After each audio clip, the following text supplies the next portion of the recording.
ഈശോമിശിഹായ്ക്ക് സ്തുതിയായിരിക്കട്ടെ. നമ്മളിന്ന് ധ്യാനിക്കുന്ന വചനം വിശുദ്ധ മത്തായിയുടെ സുവിശേഷം 5-ാം അധ്യായം 8-ാം വാക്യം. ഹൃദയശുദ്ധിയുള്ളവൻ ഭാഗ്യവാന്മാർ, അവർ ദൈവത്തെ കാണും.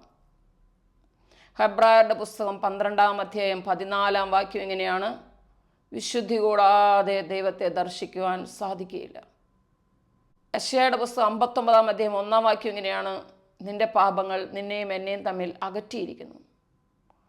അപ്പോൾ ഉറപ്പായിട്ട് നമുക്ക് മനസ്സിലാവുന്ന ഒരു കാര്യമാണ്, നമ്മളുടെ വിശുദ്ധി കുറവാണ് നമ്മൾ ദൈവത്തെ കാണാൻ പറ്റാതെ പോകുന്നത്. നമ്മളുടെ വിശുദ്ധി കുറവാണ് ദൈവത്തെ ദർശിക്കാൻ പറ്റാതെ നമ്മളായിത്തീരുന്നതിൻ്റെ കാരണം. അതാണ് 1 തെസ്സലോനിക്കർ 4:3 പറയുന്നത്, നിങ്ങളുടെ വിശുദ്ധീകരണമാണ് ദൈവം അഭിലഷിക്കുന്നത്. നമ്മളെല്ലാവരും ഒരു പക്ഷേ മറ്റുള്ളവരെ വിശുദ്ധീകരിക്കുന്നവരും മറ്റുള്ള ധ്യാനത്തിന് പോയില്ല, എന്തുകൊണ്ട് പ്രാർത്ഥിച്ചില്ല, എന്തുകൊണ്ട് കുർബാനയ്ക്ക് പോകുന്നില്ല എന്ന് പറയുന്നവരായിരിക്കും. എന്നാൽ ഈശോ നമ്മളോട് പറയും, നിങ്ങളുടെ വിശുദ്ധീകരണമാണ് ദൈവം അഭിലഷിക്കുന്നത്. എന്തിനാണ് ദൈവം നമ്മളുടെ വിശുദ്ധീകരണം അഭിലഷിക്കുന്നത്? വിശുദ്ധി കൂടാതെ നിനക്ക് കാണാൻ സാധിക്കില്ല. വിശുദ്ധി കൂടാതെ നിന്റെ ദൈവത്തെ കാണാൻ നിനക്ക് സാധ്യമല്ല. അതുകൊണ്ടാണ് 1 തെസ്സലോനിക്കർ 4:3 നിങ്ങളുടെ വിശുദ്ധീകരണമാണ് ദൈവം അഭിലഷിക്കുന്നത്. ദൈവം നമ്മളിൽ നിന്ന് വിശുദ്ധി അഭിലഷിക്കാൻ കാരണം, നിങ്ങൾക്ക് ദൈവത്തെ കാണാൻ പറ്റും. ഈ ലോകത്ത് വെച്ച് നിങ്ങൾ ദൈവത്തെ കാണണം, നിങ്ങൾ നിങ്ങളുടെ ദൈവത്തിൽ സന്തോഷിക്കണം, നിങ്ങളുടെ ദൈവത്തെ നിങ്ങൾ അറിയണം. അപ്പനും മക്കളും തമ്മിലുള്ളൊരു ബന്ധം നിങ്ങൾ അറിയണം. ആ അപ്പനും മക്കളും തമ്മിലുള്ളൊരു ബന്ധം ദൈവം നമ്മൾക്ക് നൽകിയിരിക്കുന്നുവെന്ന് ഗലാത്യരുടെ പുസ്തകം 4:6 കാണാം. അബ്ബാ പിതാവേ എന്ന് വിളിക്കപ്പെടുന്ന തൻ്റെ പുത്രൻ്റെ ആത്മാവിനെ അവിടെ നിന്ന് നിങ്ങൾക്ക് നൽകിയിരിക്കുന്നു. എല്ലാ വ്യക്തികളിൽ നിന്നും ഈശോ എന്താഗ്രഹിക്കുന്നു? നിങ്ങളുടെ വിശുദ്ധീകരണമാണ് ദൈവം അഭിലഷിക്കുന്നത്. നമ്മുടെ മക്കളെക്കുറിച്ച് നമുക്കൊരു ആഗ്രഹം ഉണ്ടാവും. നമ്മൾ മക്കളോട് പറയും, നീ നല്ലൊരു ഡോക്ടറായി കാണണമെന്നാണ് ഞാൻ ആഗ്രഹിക്കുന്നത്. അല്ലെങ്കിൽ നമ്മൾ പറയും, നല്ലൊരു വിശുദ്ധ വൈദികനായിട്ട് കാണണമെന്നാണ് ഞാൻ ആഗ്രഹിക്കുന്നത്.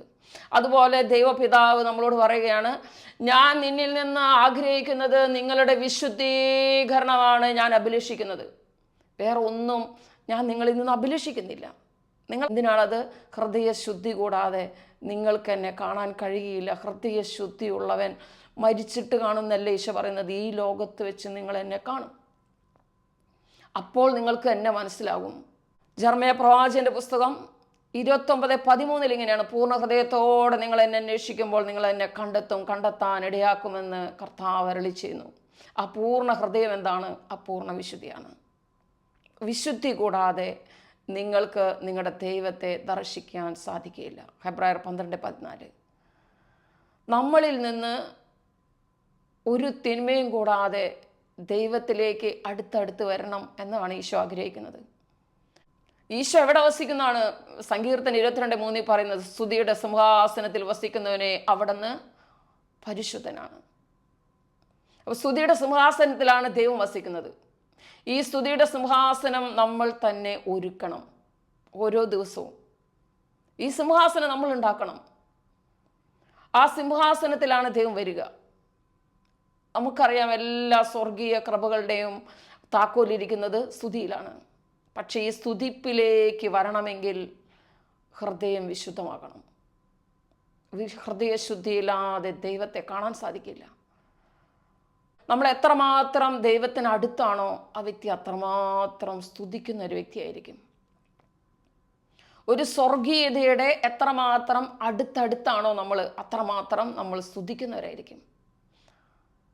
അതാണ് പാപിക്ക് സ്വാസ്ത്രീയത ഇണങ്ങുന്നില്ല. എത്രമാത്രം നീ അകലെയാണെന്ന് നിന്നെക്കുറിച്ച് അളവ് കോല് വേണമെങ്കിൽ ഇതാണ്: നീ എന്തുമാത്രം സ്തുതിക്കും ദൈവത്തെ. നിന്റെ ഹൃദയത്തിൽ നിന്നുള്ള സ്തുതിപ്പാണ് ഉദ്ദേശിക്കുന്നത്. അത് നീ അത്രമാത്രം ദൈവത്തിൽ നിന്ന് അകലെയാണെന്നർത്ഥം.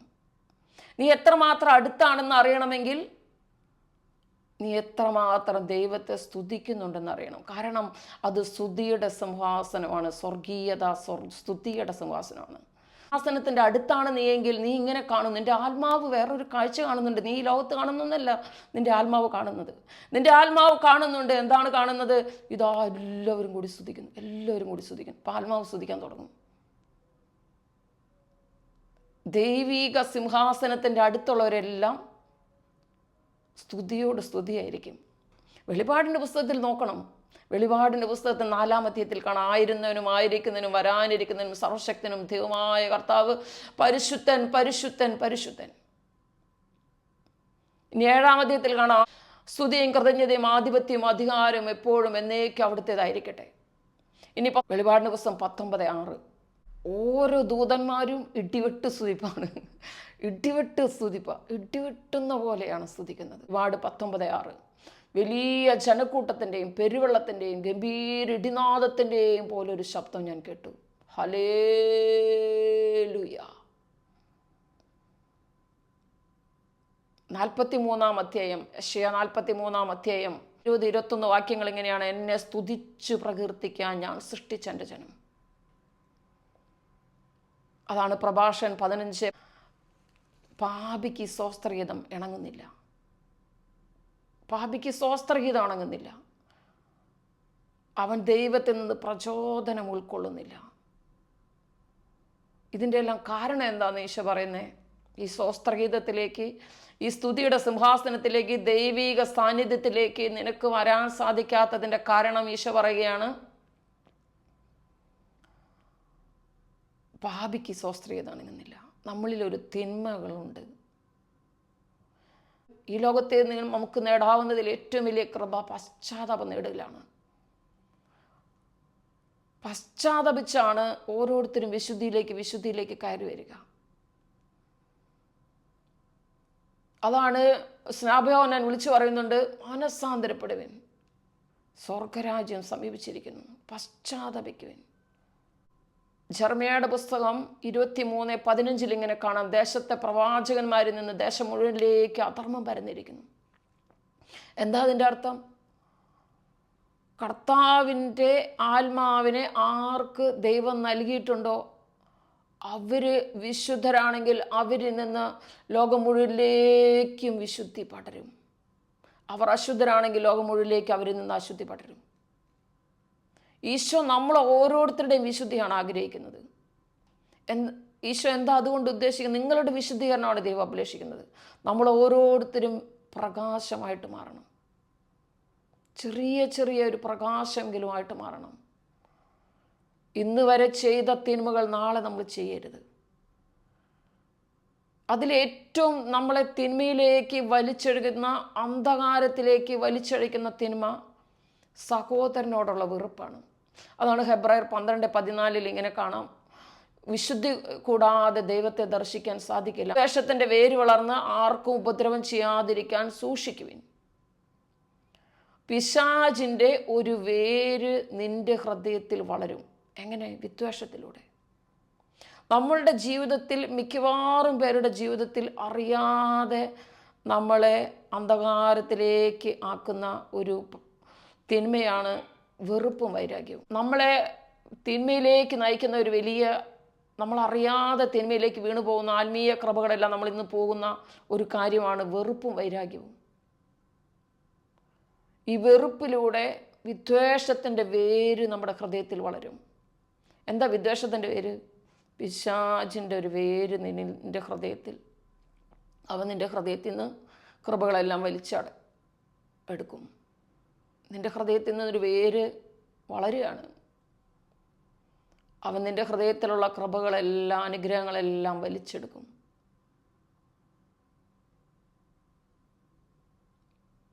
പ്രഭാഷകന്റെ പുസ്തകം 6-ാം അധ്യായത്തിൽ കാണാം, അഭിലാഷങ്ങൾക്ക് അടിമപ്പെടരുത്.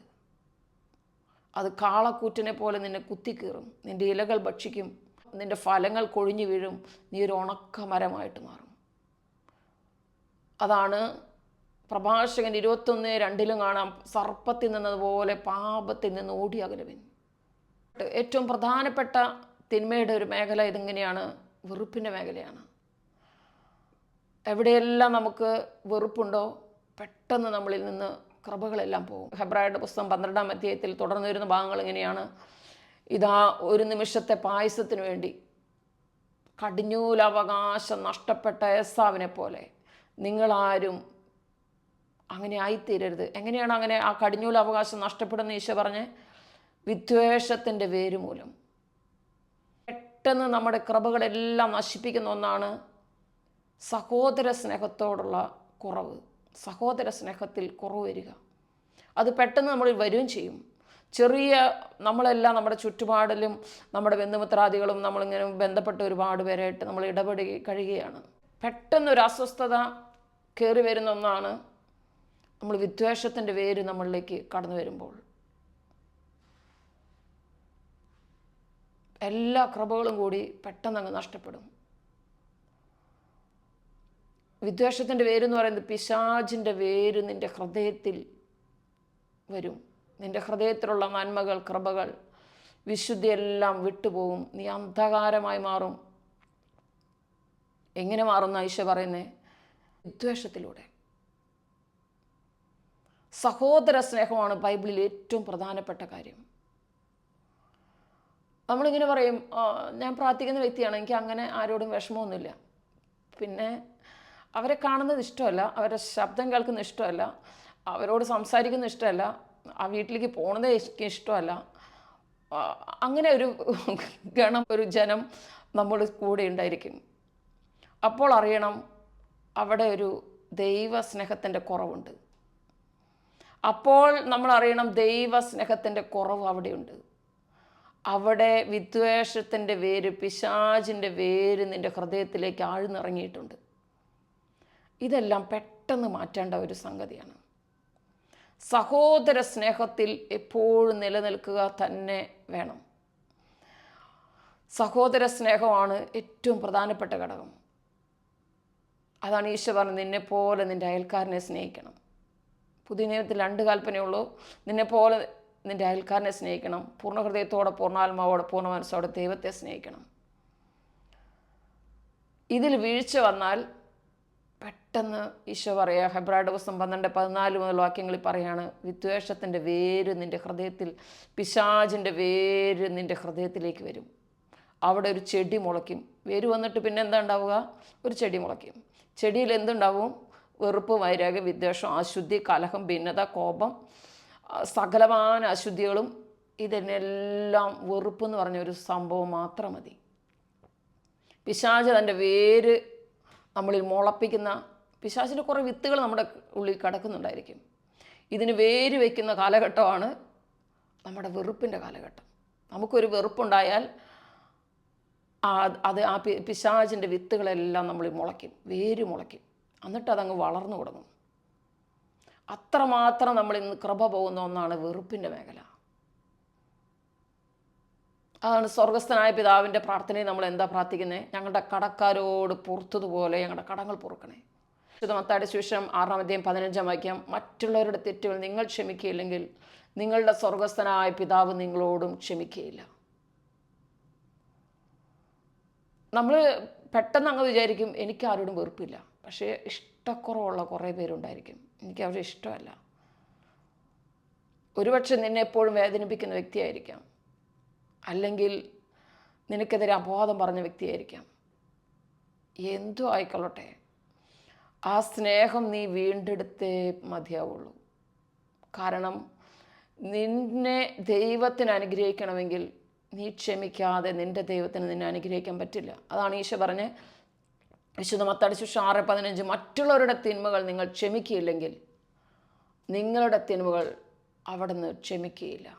വിശുദ്ധ മത്തായിയുടെ സുവിശേഷം 5:26, അവസാന ചില്ലിക്കാശ് കൊടുത്തു വിട്ടോളം നിങ്ങൾ അവിടെ നിന്ന് പുറത്തു വരികയില്ല. എവിടെ നിന്നാണ്? ബന്ധനത്തിൽ നിന്ന്. വിശുദ്ധ മത്തായിയുടെ സുവിശേഷം 18-ാം അധ്യായത്തിൽ നമുക്കിത് കാണാം. രാജാവ് തൻ്റെ സേവകരുടെ കണക്ക് ബോധിക്കാൻ വന്നു എന്നുള്ള ആ പാരഗ്രാഫിൽ ഇങ്ങനെ കാണാം. അവസാന വാക്യം ഇങ്ങനെയാണ്, ആ രാജാവ് അവനെ എടുത്ത് കാരാഗൃഹത്തിലിട്ടു. ഇനി അതിൻ്റെ കണ്ടിന്യൂഷനാണ് മത്തായിയുടെ സുവിശേഷം 5:26. ഈ വചനത്തിൻ്റെ കണക്ഷനാണ് എന്താണ്? അവസാന ചില്ലിക്കാശ് കൊടുത്തു വിട്ടോളം നീ അവിടെ നിന്ന് പുറത്തു വരികയില്ല. അതാണ്, മറ്റുള്ളവരുടെ തെറ്റുകൾ നീ പൊറുക്കുന്നില്ലെങ്കിൽ നിൻ്റെ തിന്മകളും അവിടെ നിന്ന് പൊറുക്കുകയില്ല. 10,000 താലന്ത് തരാനുണ്ടായിരുന്ന ഒരുത്തനോട് രാജാവ് ക്ഷമിച്ചു. എന്നിട്ട് 100 ധനാർ തരാൻ ഉണ്ടായിരുന്നവനോട് അവൻ ക്ഷമിച്ചില്ല. അപ്പോൾ അവനെ എടുത്ത് കാരാഗൃഹത്തിലിട്ടു. അതാണ് ആ വചനങ്ങൾ. അവസാന വാക്യം ഇങ്ങനെയാണ്, അവനെ കാരാഗൃഹത്തിലടച്ചു. ഈ കാരാഗ്രഹം എവിടെ നിന്ന് വരുന്നതെന്നാണ് കർത്താവ് പറയുന്നത്? വെറുപ്പിൽ നിന്ന് വരുന്നതാണ്. അല്ലെങ്കിൽ മറ്റുള്ളവരുടെ തെറ്റുകൾ നമുക്ക് ക്ഷമിക്കാൻ സാധിക്കില്ല. മറ്റുള്ളവരുടെ തെറ്റുകൾ ക്ഷമിക്കുമ്പോൾ മാത്രമാണ് ദൈവം നമ്മളുടെ തെറ്റുകൾ ക്ഷമിക്കുകയുള്ളൂ. ഇനി പെട്ടെന്ന് ക്ഷമിക്കാൻ ഒരു മാർഗം കൂടി പറഞ്ഞു തരാം. മറ്റുള്ളവർ നമുക്കൊരു പീഡ അല്ലെങ്കിൽ ഒരു വേദന നമുക്ക് നൽകുമ്പോൾ നമ്മൾ അറിയണം, അത് മറ്റുള്ളവരെല്ലാം നൽകിയത് നമ്മുടെ പിതാവായ ദൈവമാണ്. പിതാവ് അനുവദിക്കാതെ ഒന്നും നമ്മുടെ ജീവിതത്തിലേക്ക് വരുന്നില്ല. മത്തായി സുവിശേഷം 5:38 കണ്ണിന് പകരം കണ്ണ്, പല്ലിന് പകരം പല്ല് എന്ന് നിങ്ങൾ കേട്ടിട്ടുണ്ടല്ലോ. എന്നാൽ ഞാൻ നിങ്ങളോട് പറയുന്നു, ശത്രുവിനെ സ്നേഹിക്കുവിൻ. ഒരു കർണത്തടിക്കുന്നതിന് മറ്റേ കർണം കാണിച്ചു കൊടുക്കുവിൻ. നിന്നോട് വ്യവഹരിച്ച് നിൻ്റെ ഉടുപ്പ് കരസ്ഥമാക്കുന്നതിന് മേലങ്കി കൂടെ കൊടുക്കുവിൻ. ശത്രുക്കളെ സ്നേഹിക്കുവിൻ, പീഡിപ്പിക്കുന്നവർക്ക് വേണ്ടി പ്രാർത്ഥിക്കുവിൻ. അതെന്തിനാണെന്നറിയോ? അതിൻ്റെ ഉള്ളിലൊരു ടെക്നിക്കുണ്ട്, ഒരു രഹസ്യമുണ്ട് അതിൻ്റെ ഉള്ളിൽ. എന്താണെന്നറിയാമോ? നീ അവനോട് ക്ഷമിച്ചാൽ മാത്രമേ നിൻ്റെ പിതാവിന് നിന്നോട് ക്ഷമിച്ച് നിന്നെ അനുഗ്രഹിക്കാൻ പറ്റുള്ളൂ. പിതാവ് നോക്കുകയാണ്, എൻ്റെ മോളെ അനുഗ്രഹിക്കണം, എൻ്റെ മോനെ അനുഗ്രഹിക്കണം. പക്ഷേ സാധിക്കുന്നില്ല. കാരണം ഒരുപാട് തിന്മകൾ നമ്മിലുണ്ട്. അപ്പോൾ പിതാവ് എന്ത് ചെയ്യുന്നു? മറ്റുള്ളവരിൽ നിന്ന് അനാവശ്യമായ പീഡകൾ നമ്മുടെ ജീവിതത്തിലേക്ക് വരുന്നു. അപ്പോൾ നമ്മൾ ക്ഷമിക്കുകയാണെങ്കിൽ പിതാവിന് അനുഗ്രഹിക്കാൻ സാധിക്കും. ഞങ്ങളുടെ കടക്കാരോട് ഞങ്ങൾ പൊറുത്തതുപോലെ ഞങ്ങളോട് പൊറുക്കണേ എന്ന് പ്രാർത്ഥിക്കേണ്ട മണിക്കൂറുകളാണ് മറ്റുള്ളവരുടെ പീഡകൾ ഏൽക്കുന്ന സമയങ്ങൾ. വിശുദ്ധ പത്രോസിൻ്റെ ലേഖനം 2:19 അന്യായമായി പീഡിപ്പിക്കപ്പെടുമ്പോൾ ദൈവചിന്തയോടെ സഹിച്ചാൽ അനുഗ്രഹ കാരണമാകും. അപ്പം നിനക്കൊരു അനുഗ്രഹം തരാൻ വേണ്ടിയിട്ടാണ് മറ്റുള്ളവരുടെ പീഡകൾ ദൈവം അനുവദിച്ചിരിക്കുന്നത്. പക്ഷെ അത് നീ വെറുതെ ക്ഷമിക്കാതെ കളയുകയാണെങ്കിലോ നിന്നെ അനുഗ്രഹിക്കാൻ നിൻ്റെ ദൈവത്തിന് സാധിക്കാതെ പോകും.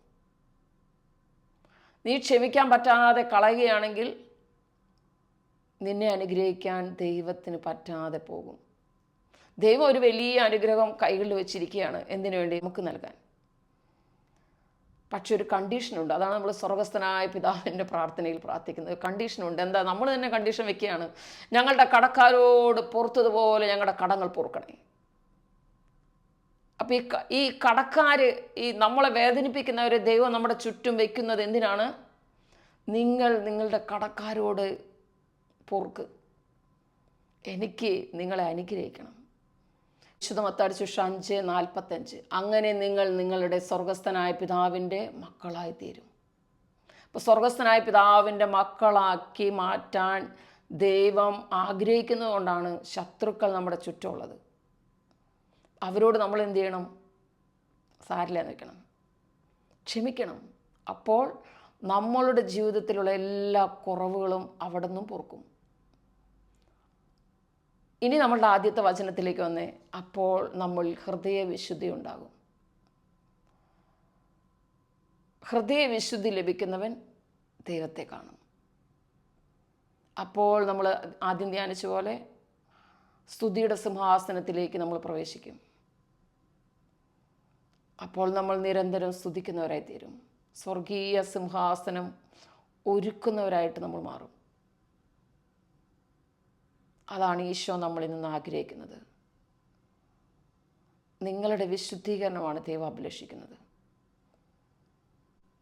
ഒരു നിമിഷം കണ്ണുകളടയ്ക്കാം. നമ്മളെ സുഖപ്പെടുത്തുന്ന സമയമാണിത്. കണ്ണുകളടച്ച് ശാന്തമായിരുന്നു വേണം നിങ്ങൾ വചനം കേൾക്കാൻ. നിങ്ങളുടെ പരിശുദ്ധ പരമദിവ്യകാരണത്തെ ധ്യാനിക്കാം. എന്നെ ആശീർവദിക്കണം ഈശോയെ എന്ന് പ്രാർത്ഥിക്കാം.